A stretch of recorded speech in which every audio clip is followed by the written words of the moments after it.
broke my ass, so it was nice to be, mentioned afterwards. Yeah. As somebody who's been to many award shows over the years, what does the BAFTAs have that others don't? I've only been to the ones last year, really. Oh, you've been to the Oscars as well. That's right, yeah.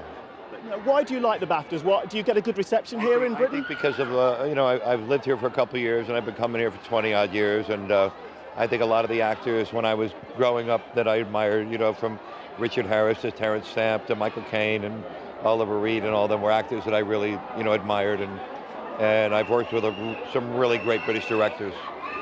Is it something of a relief being able to come to an award show this evening where you can put your feet up and relax, not worry about whether you're going to win or lose? I said, to someone, it's like I don't have to sit out there with my underwear up my ass. It's nice and easy, relaxed. Yeah. Oh, well, Mickey Rourke, thank you very much for talking to us today, Mickey. Thank you. And we apologise for the slightly fruity language there from Mickey Rourke, of course, giving an award away today, and last year's winner of Best Actor for The Wrestler. I think we had a similar experience last year, Lizo, didn't we? So there we are. I guess that's what people have come to expect from Mickey Rourke. That's if they could hear him, of course, because my goodness, some of what he was saying was almost drowned out by the screams for this man here. We said it would happen, didn't we? Oh my goodness, we were right. Robert Pattinson, one of the stars of Twilight. We saw one of his co-stars, Kristen Stewart, a little earlier. And Mark Kermode earlier saying that actually he really quite enjoys these films. And they are certainly a hit with the teen crowd. My goodness, the cries went up, and he is going to have, well, if the fans have their way, he's going to have a very slow procession up the red carpet. In fact, frankly, he's probably cutting it a little fine because he's got so many autographs to sign. He may well miss the start of the ceremony because we're not that far away from it now.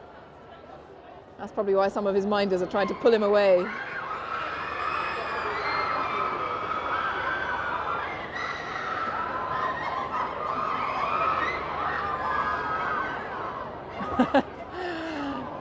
I felt there was no point in any of us talking at all at that point. The screams are getting quite deafening, and he is still some way away from me, actually. I'm casting my eye down to my left, down the red carpet, and I still can't see him, so he's quite some way away. But I can hear the crowd. I know he's coming for this award ceremony. A very, very beautiful theatre here in the heart of central London.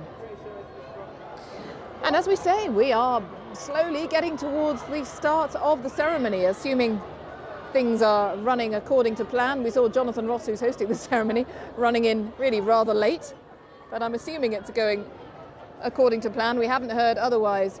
And so in the next couple of hours, we will start to hear who has won which award. It's interesting that James Cameron, when he was talking to Lizo a little earlier, was making the point about how increasingly important BAFTA is.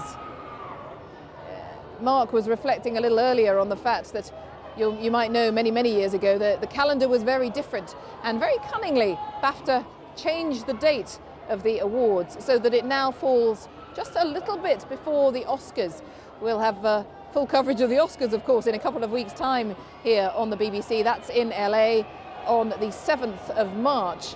But it's quite clever because some people in the States are still voting for the Oscars. The polling period, if you like, has not yet closed.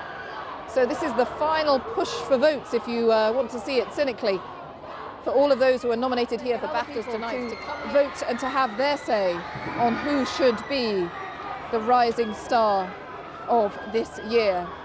And of course we've got an interesting conundrum this year because Carey Mulligan is one of those who has been nominated, but is also in the Best Actress category. So what a year for her.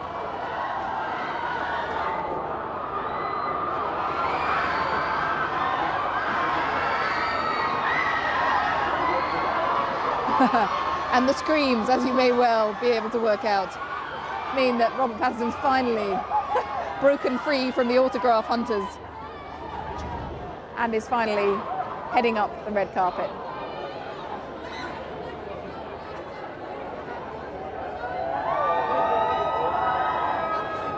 He's making his way to the front door, trying to avoid the crowds who are still yelling out, crying out for autographs. Oh, and he's breaking away from his minders, I think, and he's going to go over and have his picture taken by lots of very keen people who've been waiting in the cold for a very, very long time. And of course, well, we shouldn't forget, we are still waiting to see, even though we're getting close to the time of the ceremony beginning, we're only about 10 minutes away, or should be. We have still not seen a very important person here tonight, and that is Catherine Bigelow, nominated, of course, for Best Director.